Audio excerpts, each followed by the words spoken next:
அருட்பெரும் ஜோதி அருட்பெரும் ஜோதி தனி பெரும் கருணை அருட்பெரும் ஜோதி.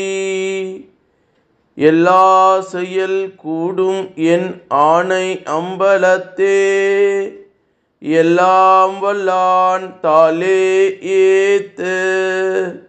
வாழ்க வையகம் வாழ்க வையகம் வாழ்க வளமுடன்.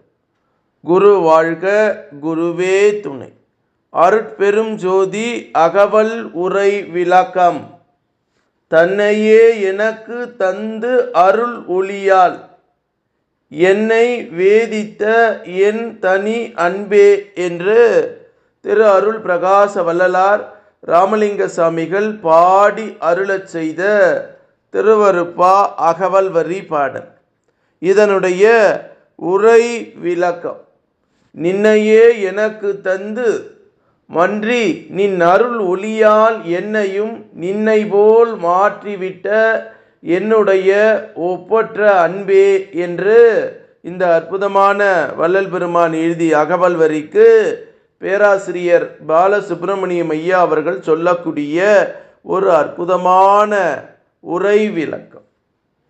தன்னையே எனக்கு தந்து அருள் ஒளியால் என்னை வேதித்த என் தனி அன்பே என்ற அகவல் வரி 1479 1480 அகவல் வரிக்கு சாமி சரவணானந்தா அவர்கள் சொல்லக்கூடிய ஒரு அற்புதமான மெய்ஞான விளக்கம். கடவுள் தன்னையே நாமாக்கி கொண்டுள்ளார். அவரே ஒவ்வொரு ஆன்ம அணுவிலும் பூரணமாக எப்போதும் இருந்து கொண்டு தன் அருள் ஒளியை தன்னுடைய பலவேறு வண்ண வடிவங்களாக தோன்றிடவும் மறந்திடவும் செய்து கொண்டுள்ளார் என்பது எல்லாம் இந்த தனி அன்பு அறிவால் உணர்ந்து கொள்கிறான் மனிதன். இப்படி மனிதன் உணர்ந்து கொண்ட ஒரு அற்புதமான கடவுளும் தானும் இரண்டு அற்ற ஒன்றாக இருக்கும் அத்விதமான அனுபவம் தனி அன்பு என்னும் அருள் அனுபவத்தால் அடைய வேண்டி இருக்கிறது. அன்பு இப்படிப்பட்ட அன்பு விளைவு கொள்ளாத போது மனிதன் கடவுளுக்கு அயலாயிருந்து வேண்டி வேண்டி பலவும் பெற்று மகிழ்ந்து வந்தான். முடிவில் அவனது வேண்டுகை அவராக அந்த பதிவாக ஆகிட அவரும் தன்னை இவனுக்கு வழங்கிவிட்டார். அப்படி வழங்கிவிட்டதாக ஒரு புற அனுபவம் இது. உண்மையில் அவரே இவனாய் தோற்றி தன் அன்பினால் இவன் அவராய் உள்ளதைத்தான் கண்டு அனுபவத்தை கொள்கிறான். இவன் அன்பு ஒளி சாராத போது தன்னை உடல் வடிவனாக கருதி கொண்டு இருந்தான். இந்த நிலை தாமிரத்தில் சூம்பு களிம்பு காரணமாக மாசாய் உள்ளது போன்ற, அதாவது தாமரத்தில் களிம்பு காரணமாக மாசுகள் போன்றதாம். பரிச வேதியியல் அத்தாமிரம் களிம்பு நீங்கி சுத்த தங்கமாவது போல இந்த தனித்த அன்பின் சேர்க்கையால் இவன் தங்கம் போன்று சுத்த தேகி ஆகிவிடுகிறான். அருள் ஒளி என்பதும் தனி அன்பு என்பதும் ஒன்றின் விளக்கமே. இந்த அன்பை முன்னிலைப்படுத்தி வேண்டுகிறார் என்று சாமி சரவணானந்தா அவர்கள் நமக்கு சொல்லக்கூடிய ஒரு அற்புதமான செய்தி. தன்னையே எனக்கு தந்து அருள் ஒளியால் என்னை வேதித்த என் தனி அன்பே என்று வள்ளல் பெருமான் பாடக்கூடிய காரணம், தன்னை அறிந்த தத்துவ ஞானிகள் முந்தைய வினியன் முடிச்சவிப்பார்கள் சென்னியில் வைத்த சிவன் அருளாலே என்று திருமூல சித்தர் பாடுறார்.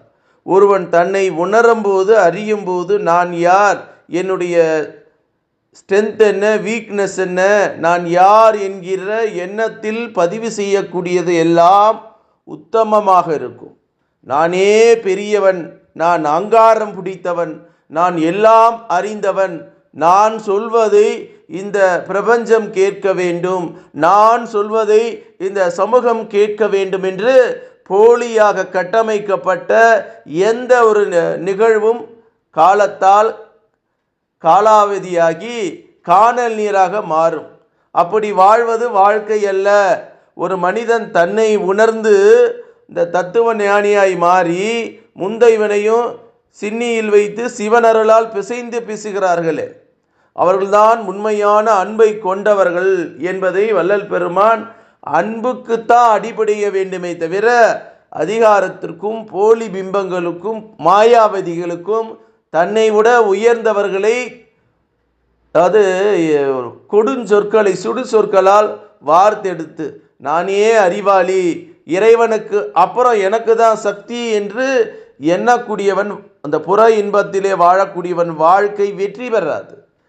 நானும் இறைவனும் ஒன்று என்று அவரே நான் நானே அவன் என்கிற எண்ணம் ஒருவனுக்கு வரணும். அதில் தான் சொல்கிறாங்க முன்னோர்கள் என்ன சொல்கிறாங்க, மூச்சை கவனி பேச்சை குறை.